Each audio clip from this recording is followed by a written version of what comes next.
మన కళ్ళ ఎదుటనే ఆల్మట్టి ఎత్తు 519 మీటర్ల నుంచి 524 మీటర్లకు ఎత్తు పెరుగుతూ ఉంటే ఇక నీళ్లు కిందికి ఏమొస్తాయి అన్నది మనమంతా కూడా ప్రశ్నార్థకం, మనమంతా కూడా ఆలోచన చేసుకోవాలి.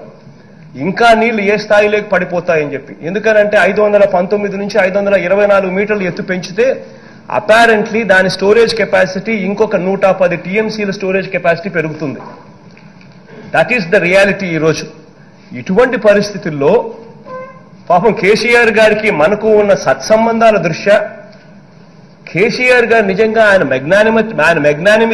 ఆయన ఇంకా మెగ్నానిమిటీ చూపిస్తున్నాడని చెప్పి హర్షించాల్సిన పరిస్థితుల్లో వాస్తవం అధ్యక్ష ఇది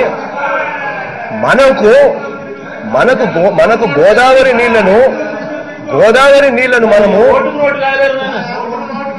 మనం గోదావరి నీళ్లను శ్రీశైలంకు తీసుకొని పోయే కార్యక్రమం జరుగుతా ఉంది అంటే, గోదావరి నీళ్లను మనం నాగార్జున సాగర్కు తీసుకొని పోయే పరిస్థితి జరుగుతా ఉంది అంటే, గోదావరి నీళ్లతో మనం కృష్ణా ఆయకట్ మనం స్థిరీకరించే పరిస్థితి జరుగుతా ఉంది అంటే, నిజంగా అదే గోదావరి నీళ్లు మన రాష్ట్రంలో నుంచి మన పోలవరం దిగువ నుంచి మనం తీసుకోవడం లేదు.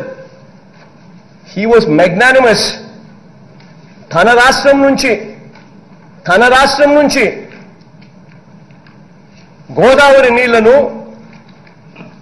We are taking it to Srisailam, we are taking it to Nagarjuna Sagar.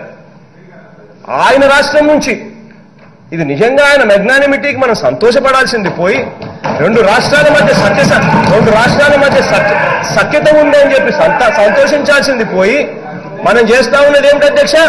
మనకి ఇవాళ కావాల్సింది ఏమిటి అంటే రాష్ట్రాల మధ్య సఖ్యత కావాలి. రాష్ట్ర ముఖ్యమంత్రులు ఒకరినొకరు మాట్లాడుకునే పరిస్థితి ఉండాలి. రాష్ట్ర ముఖ్యమంత్రుల మధ్య సఖ్యత ఉంటే, రాష్ట్ర ముఖ్యమంత్రులు కలిసి పనిచేసే గుణం ఉంటే అప్పుడు ఏదైనా డెవలప్మెంట్ అనేది జరుగుతుంది. ఆ పరిస్థితి ఈ రోజు ఉంది కాబట్టే కేసీఆర్ గారు ఒక అడుగు ముందుకు వేసి మెగ్నానిమిటీ చూపించాడు.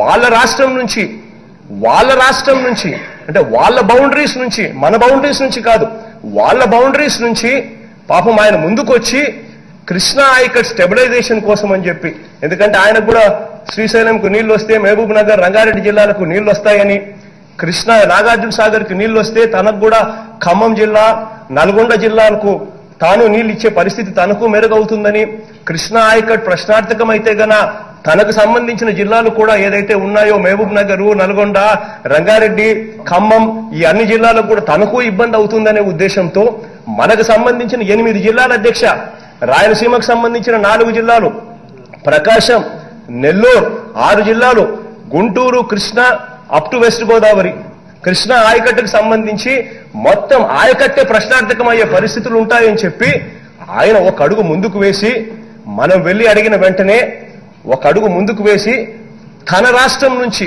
తన బౌండరీ నుంచి నీళ్లు తీసుకునేదానికి ఒప్పుకున్నారు.